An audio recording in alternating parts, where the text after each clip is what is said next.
इसमें कोई शक नहीं है कि हमारी दुनिया बहुत तेज़ी से तरक्की कर रही है और आज इस जदीद दौर के अंदर जहाँ हम रहते हैं, हमारी दुनिया इतनी ज़्यादा एडवांस हो चुकी है कि आज से 100 साल पहले इंसानियत ये तसव्वुर भी नहीं कर सकती थी कि हमारी दुनिया इतनी ज़्यादा एडवांस हो जाएगी।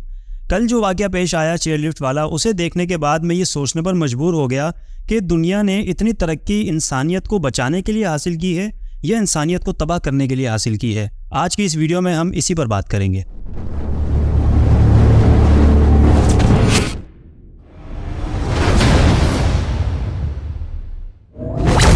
अस्सलामुअलैकुम वरहमतुल्लाहि वबरकातुहू। उम्मीद है तमाम दोस्त अहबाब खैरियत से होंगे। कल पाकिस्तान के अंदर एक अफसोसनाक वाक़या, सानिया ऐसे आप कह लें, अजीब व गरीब किस्म का सानिया पेश आया कि चंद अफराद चेयर लिफ्ट के अंदर फंसे रहे, ज़मीन और आसमान के बीच में लटके रहे और सारी दुनिया उनके लिए दुआएं करती रही। पाक आर्मी के जवानों ने रेस्क्यू का ऑपरेशन शुरू किया। मकामी लोगों ने अपनी मदद आप के तहत जो उनके अंदर सलाहियतें मौजूद थी, उन्होंने अपनी सारी एफर्ट लगाई और रेस्क्यू करने में मसरूफ़ हो गए। सारा दिन रेस्क्यू का अमल जारी रहा।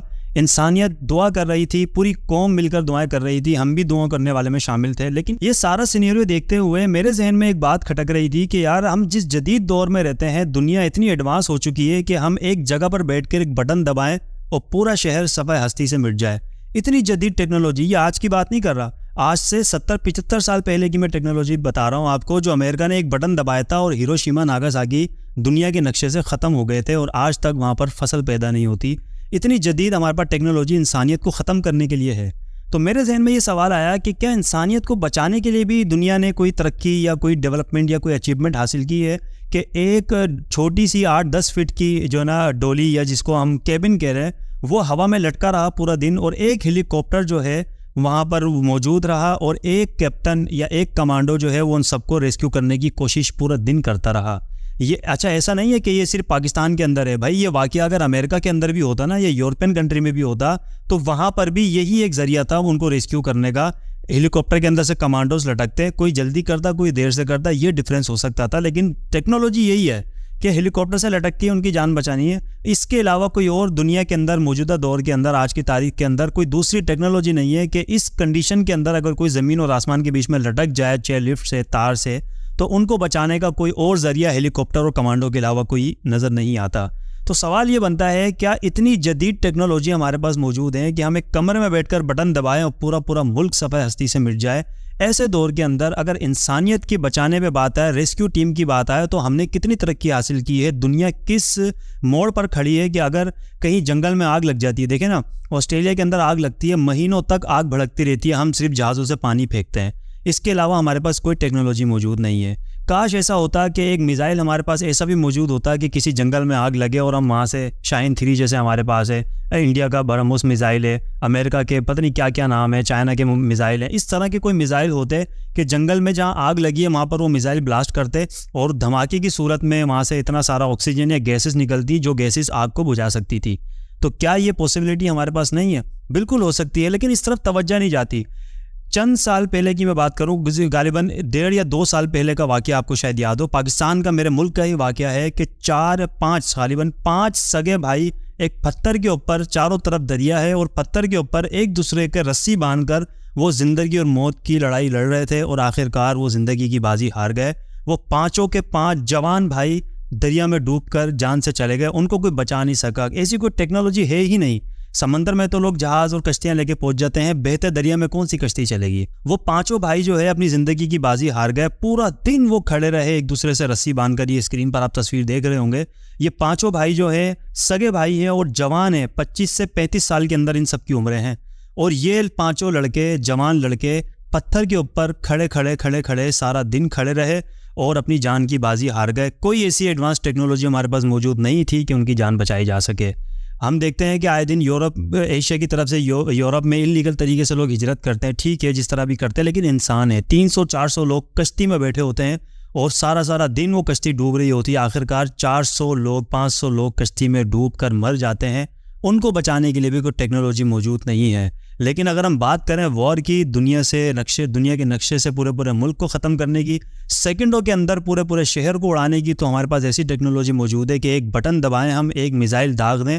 आपने सुपरसोनिक जहाज़ का नाम सुना है, आपने बड़े बड़े जंगी हथियार का नाम सुना है। एक का मैं जिक्र करता चलूँ, अमेरिकन F-22 रैप्टर, जो कि 5th जनरेशन का लड़ाका तैयारा है। उसकी टेक्नोलॉजी के क्या ही कहने।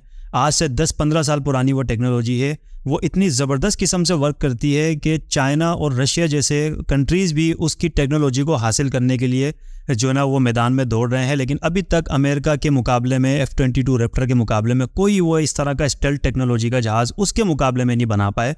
वो क्या टेक्नोलॉजी है कि वो आपके मुल्क के अंदर आएगा और बमबारी करके चला जाएगा, आपका कोई भी रडार सिस्टम उसको डिटेक्ट नहीं कर सकता। जहाँ तबाही फैलाने की बात आए तो वहाँ पर एटॉमिक मिसाइल को हम कहाँ से भूल सकते हैं। आपको पता है एक एटम बम मारा था आज से 75 साल पहले हिरोशिमा के ऊपर, वो शहर सफ़ा हस्ती से मिट चुका था।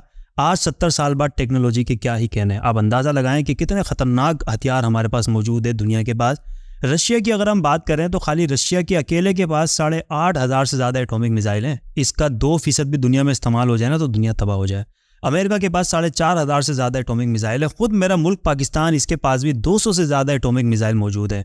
तो जहाँ पर दुनिया एक दूसरे को बर्बाद और ख़त्म और तबाही फैलाने के लिए इतनी तरक्की कर रही है, वहाँ इंसानियत को बचाने के लिए, खिदमत के लिए, रेस्क्यू के लिए हम जदीद टेक्नोलॉजी का इस्तेमाल क्यों नहीं करते? इसके ऊपर साइंटिस्ट जो है वो वर्क क्यों नहीं करते? आप देखें ना कि एक छोटे से घर के अंदर 100-150 गज के घर के अंदर उसकी छोटी सी 3-4 फीट की खिड़की के अंदर से मिसाइल जाता है ड्रोन की मदद से। दूसरे मुल्क से ड्रोन उड़ता है, वो ड्रोन कंट्री में आता है, उस सिटी में आता है, उस एरिया में आता है, उस डिस्ट्रिक्ट के अंदर आके उस छोटे से घर को डिटेक्ट करता है और उस घर की 3 से 4 फीट की खिड़की के अंदर से जाके सिर्फ एक शख्स को निशाना बनाता है और उसको मौत के घाट उतार देता है। ये टेक्नोलॉजी दुनिया के पास मौजूद है, सिर्फ अमेरिका के पास नहीं। लेकिन कोई टेक्नोलॉजी ऐसी नहीं आई कि 400 से 500 अफराद हवाई जहाज़ में सफ़र करते हैं, अगर उसके इंजन को आग लग जाए तो मौत है, सिर्फ बचने का कोई रास्ता नहीं है। इल्ला माशाल्लाह अगर वो समंदरी हदूद में गिर जाए तो इक्का दुक्का कोई इंसान बच जाए। ऐसी कोई टेक्नोलॉजी नहीं है कि अगर इंजन में आग लग जाए तो इंसानियत को महफूज बनाया जाए। ये 3D मॉडल आप देख सकते हैं स्क्रीन पर। इस तरह के 3D मॉडल तो मौजूद है लेकिन इस पर अभी तक कोई इम्प्लीमेंट नहीं हुआ।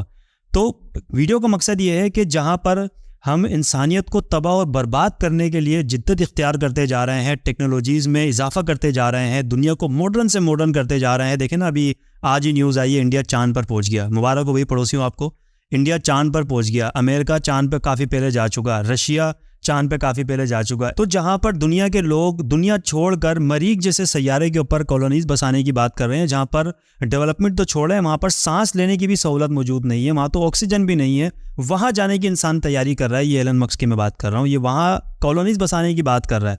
लेकिन हमारी इस छोटी सी दुनिया के अंदर चंद हज़ार किलोमीटर के फासले पर जहाज़ उड़ता है, उसमें अगर कोई फ़नी ख़राबी आ जाए तो सीधी मौत है। इल्ला माशाल्लाह अगर वो सेफ़ लैंडिंग कर लें या क्रैश लैंडिंग कर लें या वाटर लैंडिंग कर लें, वो कुदरती तौर पर, मौज़ाती तौर पर बच सकते हैं। लेकिन कोई भी सिक्योर टेक्नोलॉजी हमारे पास मौजूद नहीं है कि अगर बीच रास्ते में जहाज़ के इंजन में आग लग जाए या जहाज़ का इंजन बंद हो जाए तो हम लोगों को कैसे बचा सकते हैं, समंदरी जहाज़ को डूबने से कैसे बचा सकते हैं, जंगल में आग लगने की सूरत में शहर को कैसे महफूज बना सकते हैं। यहाँ पर कोई टेक्नोलॉजी नज़र नहीं आती। हाँ, कितने मिनट के अंदर, कितने सेकंड्स के अंदर कौन से शहर तबाह हो सकते हैं, ये कैलकुलेशन मेरे मुल्क पाकिस्तान के पास भी है। ये टेक्नोलॉजी इंडिया के पास भी है। ये टेक्नोलॉजी बहुत सारे सैकड़ों ममालिक के पास है कि कौन से बटन से कौन सा मुल्क तबाह हो सकता है, कितने मिनट में कौन सा शहर तबाह हो सकता है और कितने बमों से कितने मुल्क एक साथ तबाह हो सकते हैं। ये सारी टेक्नोलॉजी हमारे पास मौजूद है। नहीं है तो इस चीज़ पर काम नहीं हो रहा कि इंसानियत को कैसे बचाया जाए, इंसानियत को कैसे महफूज बनाया जाए। कोई कंडीशन हो जाए, आग लग जाए, जहाज़ ख़राब हो जाए, पानी की कश्ती डूब जाए, या ये जो चेयर लिफ्ट वाला मामला हुआ, इस जैसे कोई वाक़या पेश आ जाए तो इनसे कैसे निपटा जाए। तो यहाँ पर भी साइंटिस्ट को जो है वो तवज्जो देने की ज़रूरत है। यहाँ पर भी डेवलप दुनिया को करने की ज़रूरत है। हादसात से निपटने के लिए भी टेक्नोलॉजीज़ हमारे पास होनी चाहिए।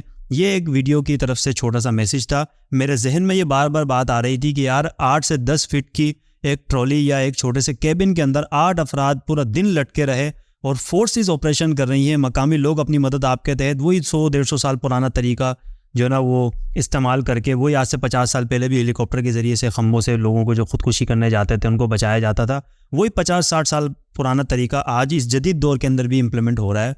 तो इसके अंदर भी जिद्दत आनी चाहिए थी, इसके अंदर भी टेक्नोलॉजी का जो है ना वो इस्तेमाल होना चाहिए था। और इस्तेमाल होने से पहले टेक्नोलॉजी का एग्जिस्ट करना ज़रूरी है। तो इस तरह की टेक्नोलॉजी पर भी काम करने की ज़रूरत है कि इंसानियत को बचाया जाए। रेस्क्यू के इक्विपमेंट के अंदर भी जिद्दत आनी चाहिए। इस वीडियो का यही मकसद है। इंशाल्लाह नेक्स्ट वीडियो में फिर मुलाकात होगी। जब तक के लिए इजाज़त दीजिए। अल्लाह हाफिज़।